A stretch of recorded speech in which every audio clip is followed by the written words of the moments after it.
இந்த வீடியோவில் நம்ம ஆங்க்லோசிங் ஸ்பாண்டிலைட்டிஸ் எதனால வருதுன்னு தெரிஞ்சுக்கலாம்.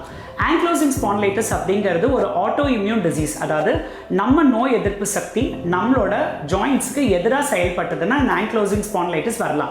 சில பேருக்கு HLA-B27 அப்படிங்கிற ஜீன் வந்து பை பர்த் இருக்கும். இந்த HLA-B27 ஜீன் பாசிட்டிவாக இருக்கிறவங்களுக்கு அவங்களோட முதுகு தண்டில் இருக்கிற ஜாயின்ட்ஸ் அஃபெக்ட் ஆகலாம். இந்த ஜாயின்ட்ஸில் புண்ணு வந்து அவங்களுக்கு ஆங்க்லோசிங் ஸ்பாண்டிலைட்டிஸ் டெவலப் ஆகலாம். ஆங்க்லோசிங் ஸ்பாண்டிலைட்டிஸ் டெவலப் ஆச்சுன்னா அவங்களுக்கு பேக் பெயின் வரும். இது ஜென்ரலாக மேல் பேஷண்ட்ஸ்க்கு ரொம்ப காமனாக இருக்கும். 45 வயசு கீழே இருக்கிறவங்களுக்கு தான் இருக்கும். ஸோ யங் மேல்ஸுக்கு இந்த HLA-B27 பாசிட்டிவாக இருந்ததுன்னா அவங்களுக்கு ஆங்க்லோசிங் ஸ்பாண்டிலைட்டிஸ் வரலாம்.